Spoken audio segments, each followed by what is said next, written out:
주시는 말씀 요한복음 4장 5절에서 26절까지 되겠습니다. 같이 한 목소리로 천천히 봉독합니다.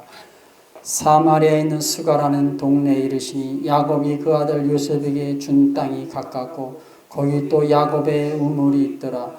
예수께서 길을 가시다가 피곤하여 우물 곁에 그대로 앉으시니 때가 6시쯤 되었더라. 사마리아 여자 한 사람이 물을 기르러 왔으며 예수께서 물을 좀 달라 하시니 이는 제자들이 먹을 것을 사러 그 동네에 들어갔음이로라. 사마리아 여자가 이르되 당신은 유대인으로서 어찌하여 사마리아 여자인 나에게 물을 달라 하나이까 하니 이는 유대인이 사마리아인과 상종하지 아니함이로라. 예수께서 대답하여 이르시되 내가 하나님의 선물과 또 내게 물 좀 달라 하는 이가 누구인지를 알았더라면 내가 그아에게 구하였을 것이요 그가 생수를 내게 주었으리라.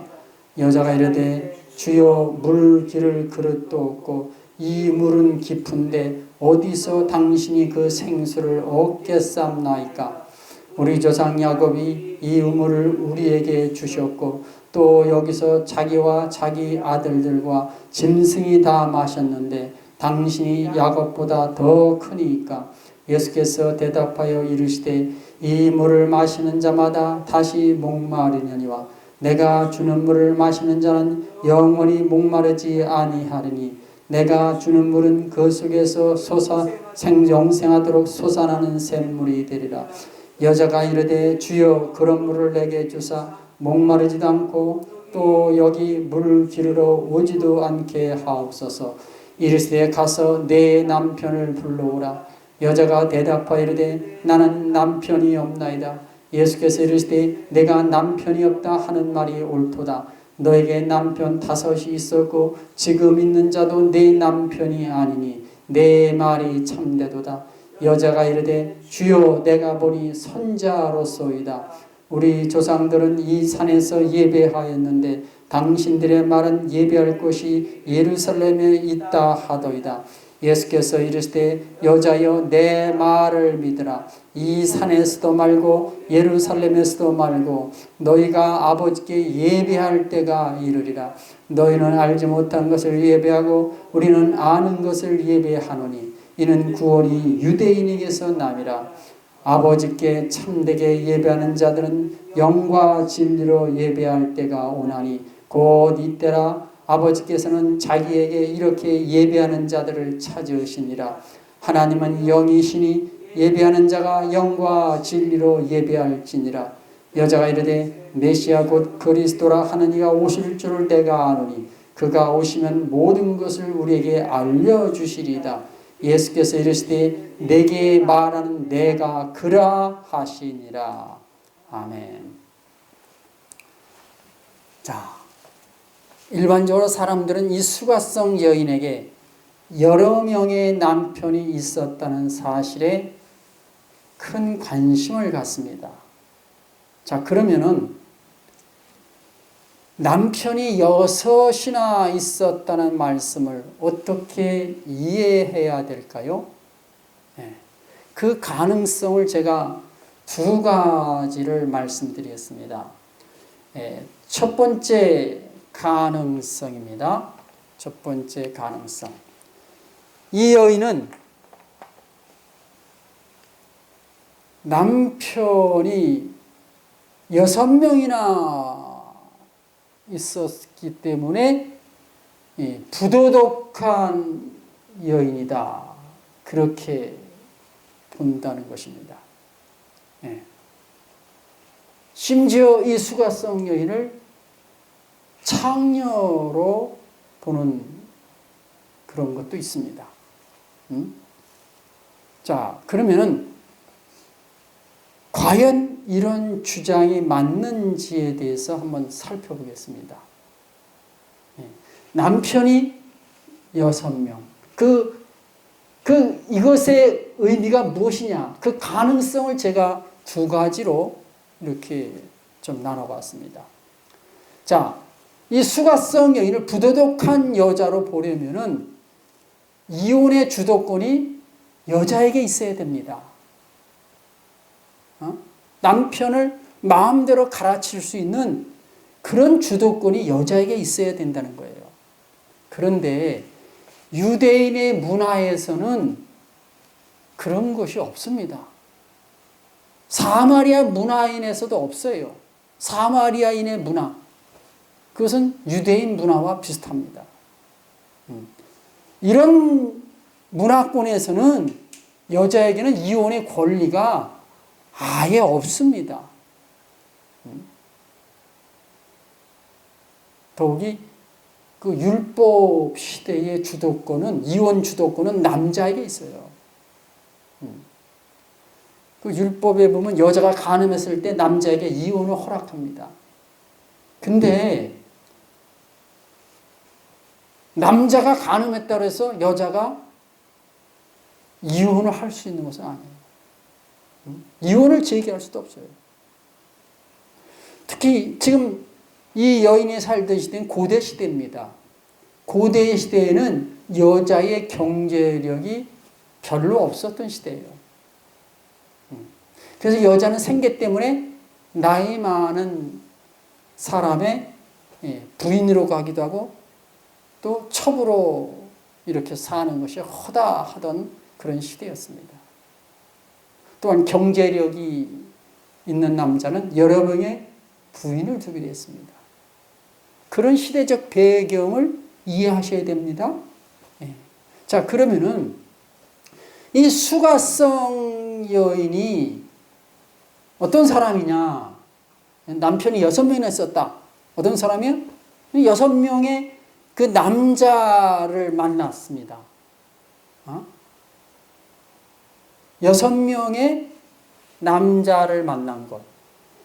이것을 어떻게 봐야 돼요? 이런 상황에서. 말씀 그대로, 문자 그대로 남편이 6명이잖아요. 이것은 뭘로 봐야 되느냐?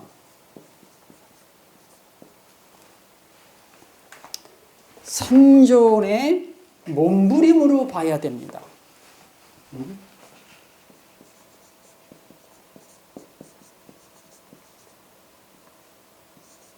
생존의 몸부림. 여자에겐 경제력이 없어요. 여자에겐 이혼의 주도권도 없어요. 그러니까 이 수가성 여자는 결혼에 실패했어요. 사회적인 약자예요. 가난의 희생자일 수 있습니다. 어떤 남자에게도 사랑과 보호를 받지 못했어요.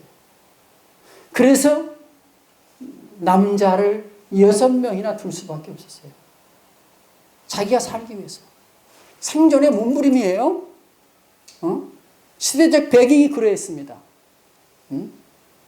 그러면 이 여인이 남자를 6명이나 두었다. 남편을 6명이나 두었다고 해서 이 여인을 손가락질할 수 있습니까? 누가 이 여인을 부도덕한 여인이라고 정죄할 수 있어요? 누가 이 여인에게 돌을 던질 수 있습니까?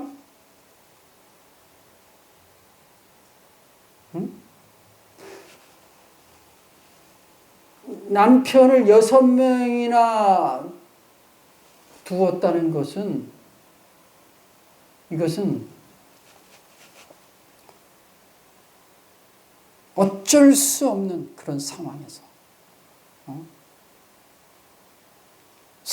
선택을 자기가 선택했다기보다는 그냥 선택을 당한 거죠. 따져보면. 생존의 몸부림이라는 것을 기억하셔야 됩니다. 한마디로. 자, 두 번째 가능성을 좀 보겠습니다.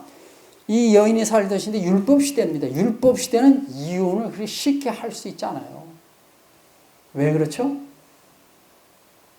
원칙적으로 율법이 금했기 때문에 그렇습니다. 자, 말라기 2장 16절 보겠습니다.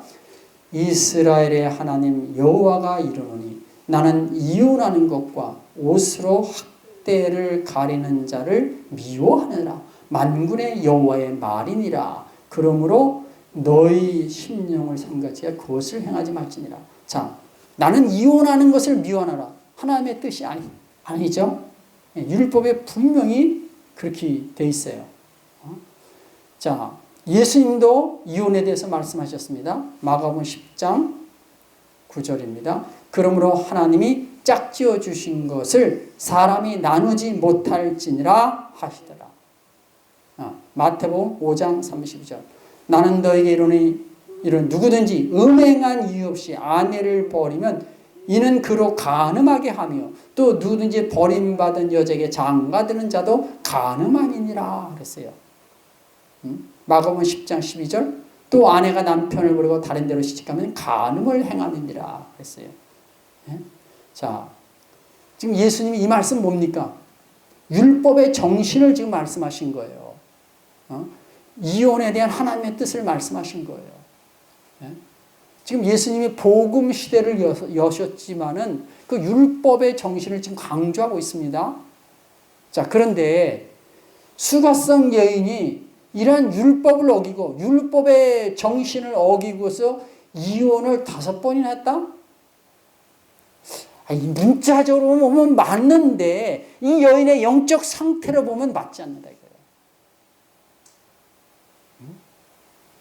참 성경이 어렵습니다. 그래서 문자로대로 틀림없는 사실 같은데 이 여인의 모습으로 비춰보니까 그게 안 맞아요.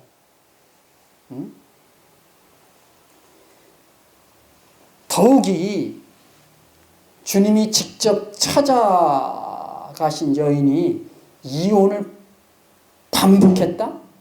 5번이나 반복했다? 이게 있을 수 없는 일이에요. 맞지 않습니다. 율법 시대와는 비교할 수 없을 정도로 여성의 인권이 향상된 오늘날도 이혼을 5번이나 했다면 이건 정상으로 보지 않습니다. 특이한 사례로 보는 거죠. 사람들이 흉보죠. 손가락질하죠. 네.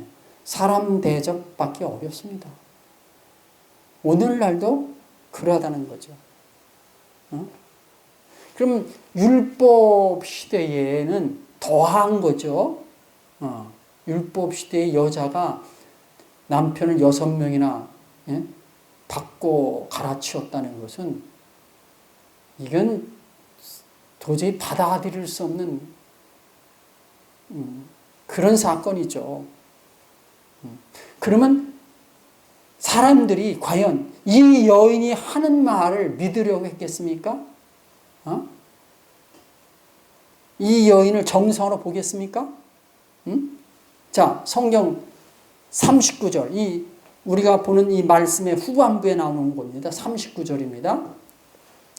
여자의 말이 내가 행한 모든 것을 그가 내게 말하였다 증언하므로 그 동네 중에 많은 사마리아인이 예수를 믿는지라. 자, 이 여인이 어떻게 했어요? 예수님 만나고 자기 산 동네로 뛰어 달려갑니다. 그러면서 뭐라고 말하느냐?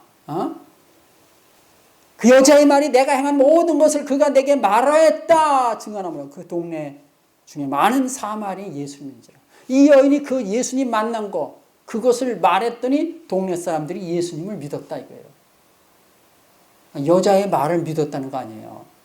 여자가 남편을 6명이나 두었는데 이 정상이 아닌데, 신뢰할 수 없는 사람인데, 죄인, 율법 시대니까 죄인 중에 죄인인데 이 여인의 말을 듣고서 예수님을 믿었다? 좀 곤란한 얘기 아닙니까? 성경은 그렇게 말하고 있어요. 자, 그러면 이 말씀 어떻게 봐야 되느냐? 수가성 여인에게 6명의 남편은 남편과 같은 것이 6이나 있었다. 이렇게 볼 수 있는 거예요. 여기서는 뭐예요? 진짜 남자, 진짜 남편 6명 있었던 거. 두 번째는 육의 남편 6명이 아니라 남편 역할을 하는 것이 6, 남편 대용이 6이었다. 이렇게 볼 수도 있는 거예요. 왜? 이 가능성을 우리가 다 열어놓고 보는 거예요. 자, 그러면은, 남편 역할이 6이다? 남편 대용이 6개였다? 여러분, 이게 뭔 말이 이해가 됩니까? 어? 남편 대용. 어? 아니 무슨 남편이면 남편이지 남편 대용은 무엇입니까? 남편 대용이 있습니다. 남편 역할을 하는 것이 있어요. 남편이라는 말이 뭐예요? 자기를 보호해 주는 거 아니에요. 그 남편은 자기를 지켜주는 자 아니에요. 자기를 책임져 주는 자아니에요. 그런 것이 여섯이었다 이거예요. 그 가능성을 보는 거예요. 그러면 자 뭐가 있을까요? 부모가 있어요. 어려서는 부모가 절대적인 존재예요. 누구에게나. 남편 역할을 하는 게 부모예요. 두 번째는 뭐가 있을까요? 유괴 남편이죠. 결혼하면은 유괴 남편이 있는 거죠. 세 번째는 뭐예요? 자식이 있을 수 있죠. 자식.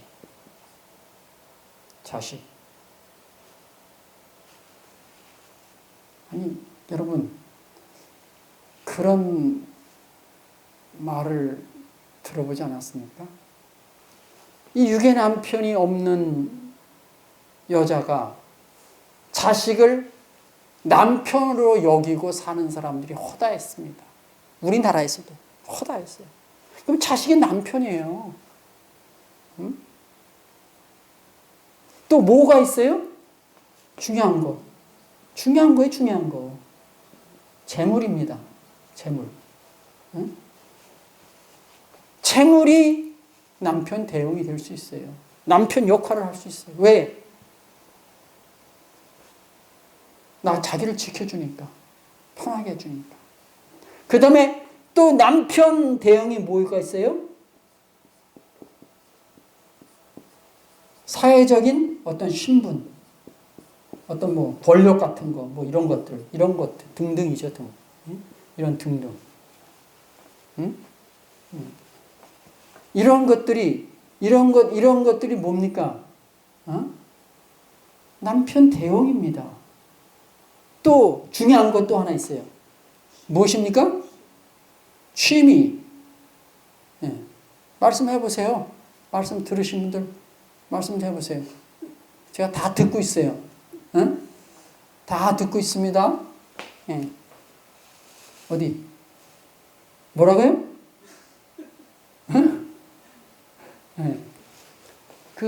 우리 지금 성도님들이 말하는 것이 여기에 다 들어있어요. 근데 중요한 것도 한 가지가 있습니다. 뭘까요? 종교입니다. 종교. 자, 지금 제가 이렇게 한번 적어봤는데 오늘날만 이럴까요? 아닙니다. 고대 시대에도 이것이 남편 역할을 할 수 있어요.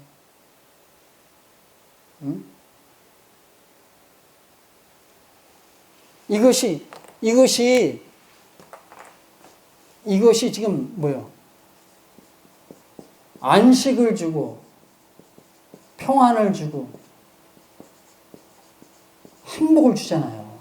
이것이 이런 것들이 이런 존재들이 안식과 평안과 행복을 보장하잖아요.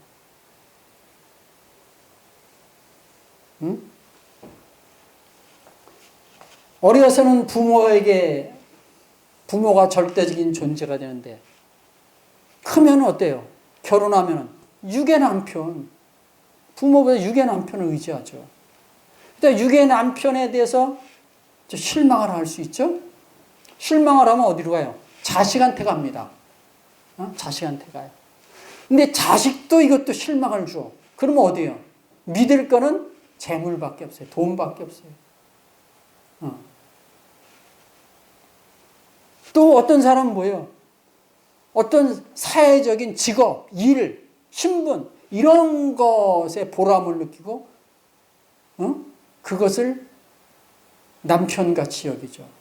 그러니까 일을 열심히 하고 직업에 전문직에 가진 사람이 결혼을 못하는 일이 있어요. 왜?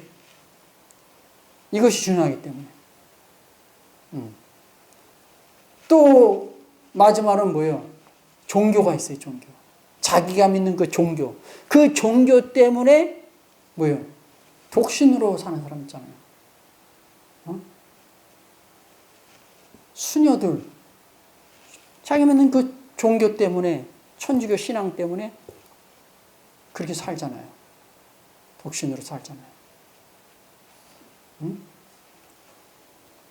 스님도 마찬가지죠. 여기 스님까지 들어가죠. 자, 그러면은 16절에서 18절까지 말씀 보겠습니다. 이르시되 가서 내 남편을 불러오라. 여자가 대답하이르되 나는 남편이 없나이다. 예수께서 이르시되 내가 남편이 없다 하는 말이 옳도다.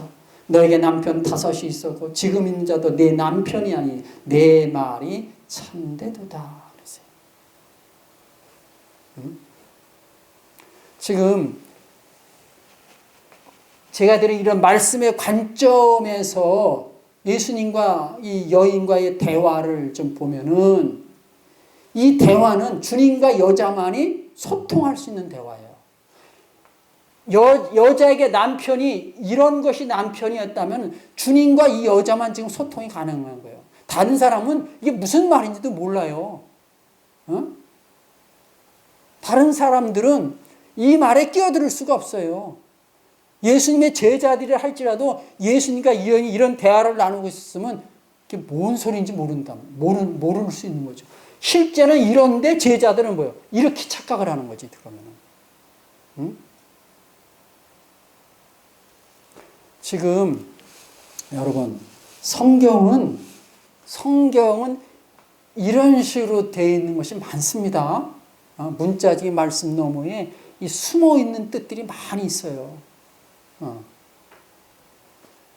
그래서 그것을 깨달은 자가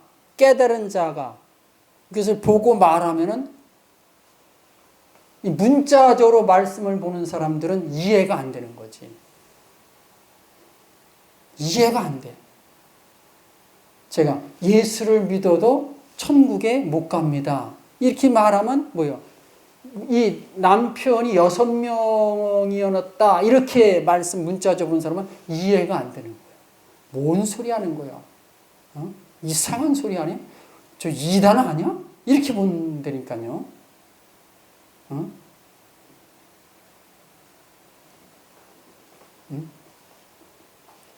자, 그러면은 지금 이게 다른 사람들이 이해할 수 없는 대화예요. 딱 이 수가성 여인이 이런 사람이었다면은 다른 사람들이 끼어들 수 없는, 이해할 수 없는 대화를 주님과 이 여인만이 한 거예요. 자, 그러면은 첫 번째 가능성은 이거고 두 번째 가능성은 이거예요. 그럼 어느 쪽이 더 가능성이 있을까요? 여러분 생각 어떠세요?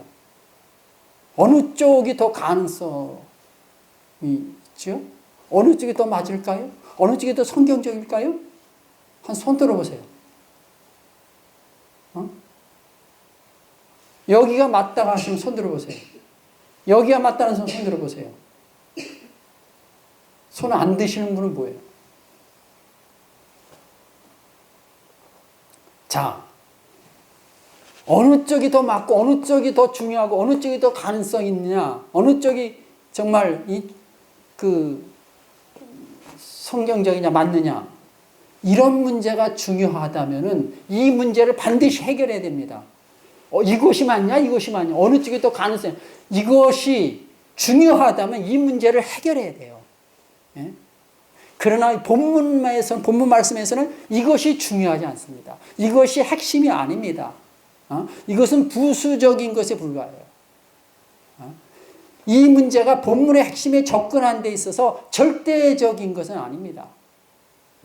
그러므로 이 두 가지 가능성을 다 염두에 두고 말씀에 접근해도 전혀 문제가 되지 않습니다. 이 두 가지 가능성을 이렇게 마음에 두고서 이 본문 말씀을 살펴보아도 전혀 문제가 되지 않는다는 겁니다. 예. 분명한 것은 이 수가성 여인은 한마디로 주님을 사모하던 사람이었어요. 이것이 핵심, 이것이 중요한 것입니다. 주님을 사모했어요. 주의 은혜를 사모했어요. 그리스도에 대한 소망을 갖고 있었던 여인이에요. 그 목마름이 있었던 여인인데 그 목마름이 극심했다 이거예요. 이게 중요한 거예요. 이게 중요한 거. 수가성 여인이 어떤 사람이냐? 남편을 6명이나 두었던 그런 사람, 부도덕한 사람, 그것이 중요한 것이 아니라 이 여인에게는 뭐예요? 이것이 중요한 거예요. 주님이 찾고 계셨던 자다. 주님이 찾고 계신 자. 요거 중요합니다. 주님이 찾아가신 자. 찾아가셔서 만나주신 자. 찾아서 말씀을 주신 자. 이게 중요해요. 이게 중요해요.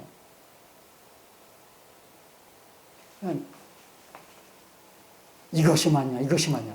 그것이 아니라 이것이 중요하다. 두 가지 가능성을 다 염두에 두고 여기에 초점을 맞춰야 된다. 자,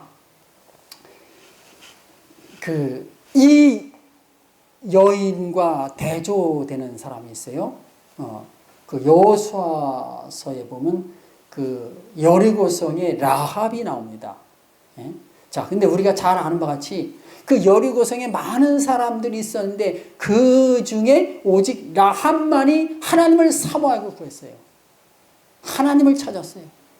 그 라합의 입에서 하나님이 이스라엘에게 행하신 놀라운 일들을 말합니다. 그것을 고백을 해요. 당신들이 믿는 하나님이 참 하나님이다. 그런데 그 라합의 신분이 무엇입니까? 기생이었다 이거예요. 기생이었어요. 그 여리고 성에 고관 대작들이 있습니다. 왕족들이 있어요. 또 거기에 많은 종교인들이 있습니다. 그런데 어때요? 오직 라합만이 하나님을 찾고 구했다는 거예요. 히브리서 11장 31절. 믿음으로 기생 라합은 정탐꾼을 평안히 영접하였으므로 순종하지 아니한 자와 함께 멸망하지 아니하였도다. 그랬어요. 자, 기생 라합이 믿음으로 이렇게 말해요. 하나님에 대한 그 간절함이 있었던 여인이에요. 자, 야고보서 2장 15절. 또 이와 같이 기생 라합이 사자들을 접대하여 다른 길로 나가게 할 때 행함으로 의롭다 하심을 받은 것이 아니냐. 자, 지금 그 여호수아서에 나와 있는 그 사건을 지금 이 신약 성경 야고보서가 어떻게 해석을 합니까? 기생 라합이 의롭다 하심을 받았다 이렇게 말해요. 의롭다 하심을 받았다. 누구에게 의롭다 하심을 받은 거예요? 하나님께, 주님께 의롭다 하심을 받은 거예요. 그의 신분은 기생이에요. 그런데 주님이 보실 때는 의인이에요. 그럼 여리고 성에 살던 그 많은 사람들은 뭡니까? 죄인들입니다. 심판받은 죄인들이에요. 여러분, 이거 기억하셔야 됩니다. 여리고 성에 그 많은 사람들이 있었는데, 그 이방 민족, 이방 사람들이 많이 살았는데, 거기에 똑똑한 사람들 많이 있었고, 배운 사람도 많이 있었고, 왕족도 있었고, 고관대족도 있었고, 부자도 있었고, 그런 사람이 있었는데, 가장 하류층에 속하는 기생만이 영생을 얻었다는 거예요. 기생만이 구원을 받았다는 거예요. 이거는 사람의 생각으로선 받아들일 수 없는 사건이에요. 사람의 생각으로서는 도저히 상상할 수 없는 사건이에요. 그런데 이건 뭐예요? 주님 편에서 보면 하나님이 하신 것이고 사람 편에서는 뭐예요? 기생 라합이 하나님을 찾고 구했다는 거예요. 그래서 예수님이 뭐라고 말씀하세요? 마태복음 21장 31절에 예수께서 그들에게 이르시되 내가 진실로 너에게 이르노니 세리들과 창녀들이 너희보다 먼저 하나님의 나라에 들어가리라. 깜짝 놀랄 말씀을 예수님이 하셨습니다. 예? 지금 바리새인과 서기관들을 향하여 세리들과 창녀들이 너희보다 먼저 하나님의 나라에 들어간다고 말씀하셨어요. 이게 사실이죠. 자, 그러면 바리새인 서기관들은 누굽니까?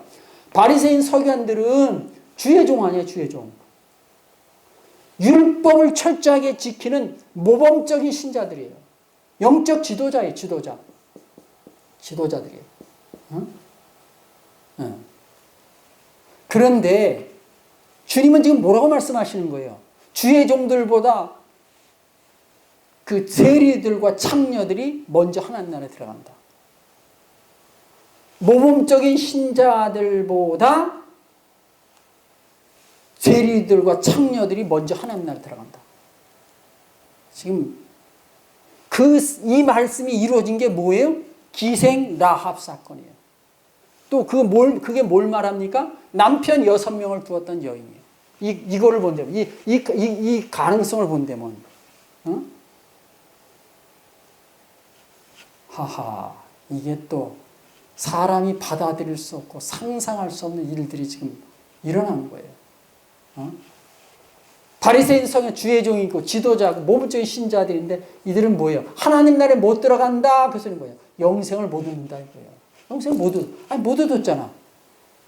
독사의 새끼들아, 뱀들아, 어? 너희 아비는 마귀다. 이게 뭐예요?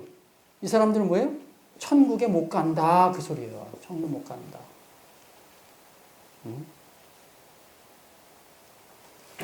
여러분, 오늘날 이 사람이 지금 모범적인 사람이에요. 이 모범적인 사람들이 천국에 못 들어간다? 세상이 받을 수 없어요. 사람의 생각으로는 이해할 수 없어요. 감당할 수 없어요. 이 모범적인 신자라고 생각하는 사람, 자기는 모범적인 신자라고 생각하는 그 사람이 천국 못 들어간다. 그런 뜻이에요. 그러면 이 사람들이 받아들일 수 있을까요? 바리새인 서기관 못 받아들였어요. 그럼 뭐요? 오늘날도 이 모범적인 신자들은 주의 말씀을 받을 수 없습니다. 받을 수 없어요. 모범적인 신자가 누굽니까? 교회에서 인정하는 모범적인 그런 신자. 열심당원. 그 사람들이 들어가지 못합니다.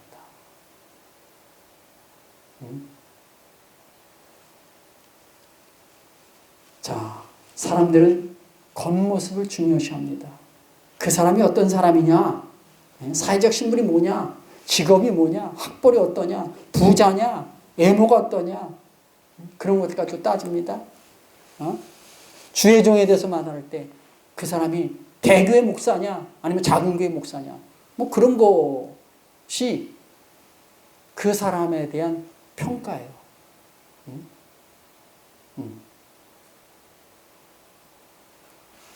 대교회 목사, 성공한 사람, 작은 교회 목사, 성공하지 못한 사람, 뭐 이런 식으로 하죠.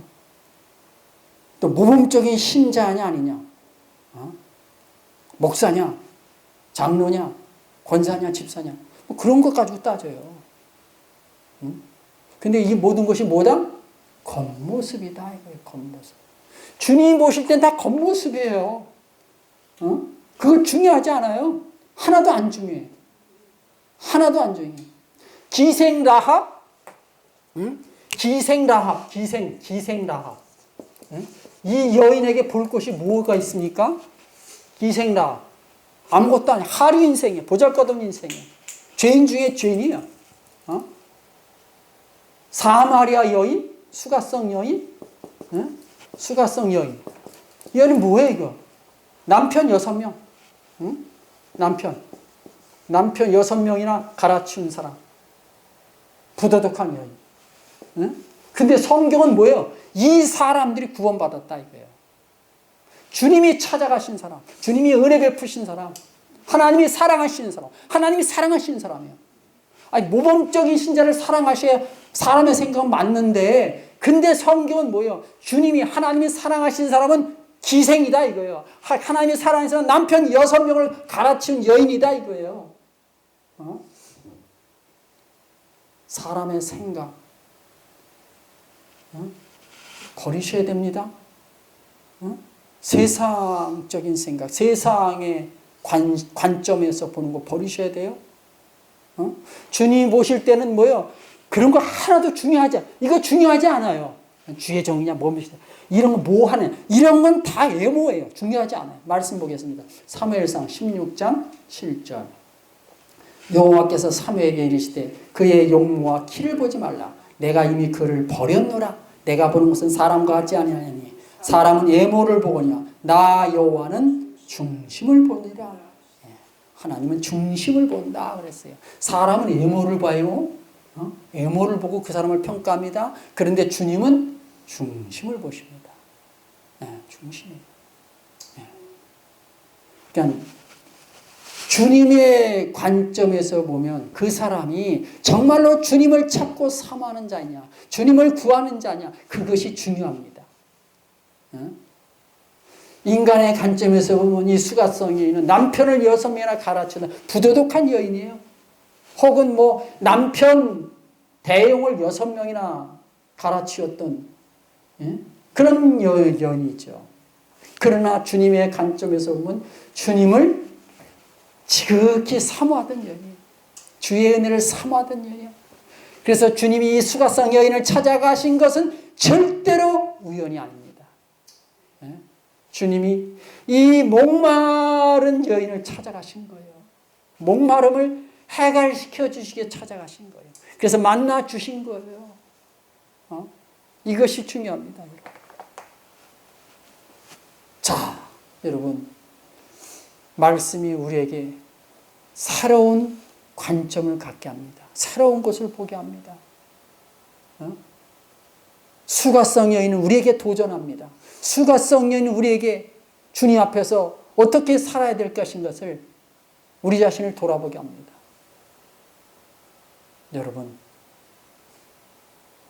여러분의 마음과 생각과 관심을 주님께로 돌리지 않는다면 여러분이나 누구라 할지라도 그 사람은 소망이 없습니다. 오직 이 수가성 여인처럼 주님을 찾고 구하는 자에게만 하나님의 은혜가 임합니다. 기도해 주시겠습니다.